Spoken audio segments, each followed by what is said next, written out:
Mister Bagchi रोज की तरह सुबह सुबह भ्रमण के लिए निकले तो एक छोटा मरियल सा पिल्ला उनके पीछे पीछे चलता हुआ न जाने कहाँ से आ गया था। बहुत पीछा छुड़ाने की कोशिश करने पर भी उसने पीछा न छोड़ा। तो मिस्टर बागची ने उसे एक छोटी सी दुकान जो सुबह सुबह खोलने की प्रक्रिया में दुकानदार झाड़ू लगा रहा था, उससे बिस्किट खरीद कर उस पिल्ले को डाल दिया। बहुत भूखा मालूम होता था क्योंकि मिस्टर बागची बिस्किट डालते जाते और कुत्ते का बच्चा कुछ सेकंड में ही उसे चट कर जाता। पूरा पैकेट खाने के बाद फिर से वो उनके पीछे पीछे आने लगा। मिस्टर बागची जल्दी जल्दी चलकर अपने घर पहुँचे और उन्होंने अपने घर का लोहे का गेट बंद कर लिया, लेकिन वो पिल्ला भी वहीं बैठा रहा।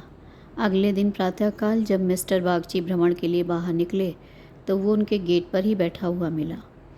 अब तो उसने जैसे ठान ही लिया था कि मिस्टर बागची का साथ उसे जीवन भर निभाना है। 2-3 दिनों तक तो मिस्टर बागची उसे नज़रअंदाज करने की कोशिश करते रहे, लेकिन उसके निस्वार्थ प्रेम के आगे उन्होंने भी हथियार डाल दिया। फिर उसे घर में लाया गया, नहलाया धुलाया गया, खाना खिलाया गया और नाम रखा गया चाहत, जो एक मादा श्वान थी। चाहत के तो दिन ही फिर गए। धीरे धीरे चाहत बड़ी होने लगी। अच्छे खान पान और देखभाल के कारण उसकी आंखों में चमक और चाल में एक आत्मविश्वास आ चुका था। बेचारगी दूर जा चुकी थी। उसकी हमेशा कोशिश रहती कि मिस्टर बागची उसकी नज़रों के सामने 24 घंटे रहें। वैसे तो मिस्टर बागची रिटायर फौजी थे और अपने बड़े से घर में अकेले ही रहते थे। जब से चाहत मिस्टर बागची के जीवन का हिस्सा बनी थी, तब से वो काफ़ी खुश रहा करते थे।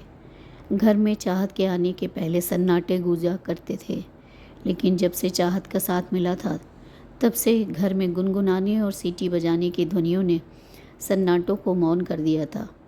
जब मिस्टर बागची समाचार पत्र पढ़ते तो बगल में बैठी चाहत उन्हें बिना पलक झपकाए देखती रहती, मानो कह रही हो कि मुझे भी तो समाचार सुनाओ। और मानो मिस्टर बागची उसके मन की बात समझ जाते और ज़ोर ज़ोर से समाचार पत्र पढ़ने लगते, तो चाहत भी अपनी पूँछ हिलाकर बीच बीच में हल्के स्वर में भौंक कर मानो अपनी सहमति देती रहती, जैसे कह रही हो कि अब ठीक है, मुझे चुप्पी पसंद नहीं।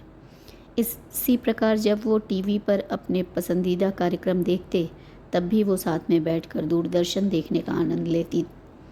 और भोजन का हाल ये कि जब तक मिस्टर बागची स्वयं अपना खाना लेकर खाना शुरू न कर दें, तब तक चाहत भी अपने खाने को मुंह न लगाती थी। पशुओं के पास भले ही भाषा का संसार नहीं होता, लेकिन भावों का विराट संसार अवश्य होता है, और जिसके साथ उनकी भावनाएं जुड़ जाती हैं, मरते दम तक ईश्वर भी उन्हें बदलने में असमर्थ होते हैं। चाहत की दुनिया तो मिस्टर बागची से शुरू होकर उन्हीं पर ख़त्म होती थी। जून का अंतिम सप्ताह चल रहा था। शाम को सूर्यास्त के बाद मिस्टर बागची चाहत के साथ घर के पास वाले उद्यान में घूमने के लिए चल दिए। तभी सामने से आती तेज़ रफ्तार कार ने चाहत को ज़ोरदार टक्कर मारी, जिससे वो उछलकर दूर जा गिरी। उसका सिर फट चुका था, खून चारों ओर फैल चुका था।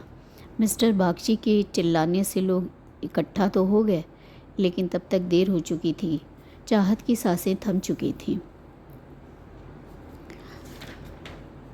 मिस्टर बागची चाहत के पार्थिव शरीर को दफनाकर घर वापस तो आ गए, लेकिन घर तो जैसे उन्हें काट खाने को दौड़ रहा था।